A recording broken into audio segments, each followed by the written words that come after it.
Assalamualaikum warahmatullahi wabarakatuh. Perkenalkan, nama saya Muhammad Azwar, NIM 0567972231, Prodi Sosiologi UPJJ UT Batam. Di sini saya akan mengerjakan tugas Pancasila di Universitas Terbuka, yaitu tentang perkembangan Pancasila dalam konteks sejarah dari masa ke masa. Awal kemerdekaan, RIS, demokrasi terpimpin, Orde Baru, dan reformasi.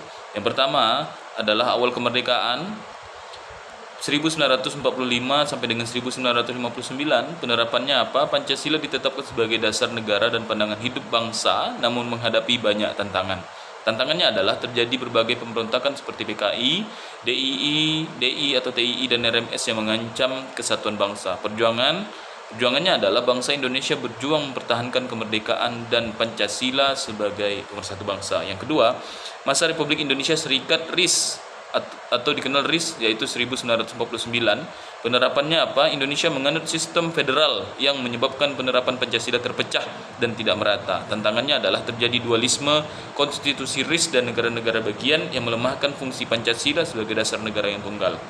Perjuangannya adalah berupaya mengembalikan Indonesia menjadi negara kesatuan yang kemudian tercapai pada 17 Agustus 1950.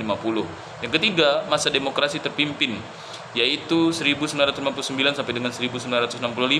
Penerapan Presiden Soekarno memegang kekuasaan eksekutif yang sangat besar yang kemudian sering disalahgunakan untuk membatasi partisipasi masyarakat sipil. Tantangannya adalah penafsiran Pancasila menjadi sempit, terkesan menyimpang, dan berakibat pada krisis kepemimpinan dan pemerintahan. Contohnya adalah pembubaran DPR tahun 1960.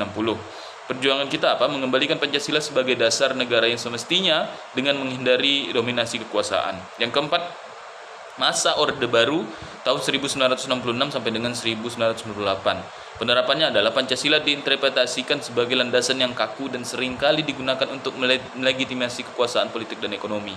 Implementasinya cenderung normatif melalui program seperti P4, pedoman penghayatan dan pengamalan Pancasila. Tantangannya adalah Pancasila seringkali diselewengkan demi kepentingan kekuasaan dengan tidak adanya kritik dan partisipasi masyarakat yang berarti. Perjuangan kita apa? Berusaha mengembalikan Pancasila sebagai ideologi yang dinamis dan mampu mengakomodasi berbagai pendapat dan kepentingan masyarakat. Masa reformasi 1998 sampai dengan sekarang, penerapannya perubahan besar-besaran dalam tatanan politik termasuk reformasi parlemen dan penghapusan pasal yang dianggap bertentangan dengan nilai Pancasila. Tantangannya apa? Munculnya tantangan baru seperti masalah korupsi, terorisme, dan kesenjangan ekonomi yang mengharuskan Pancasila dapat diaplikasikan dalam konteks kehidupan sehari-hari. Perjuangan kita apa? Berupaya mengembalikan Pancasila ke nilai-nilai luhur yang sebenarnya dengan penekanan pada penegakan hukum, keadilan sosial, dan hak asasi manusia. Demikian, Assalamualaikum warahmatullahi wabarakatuh.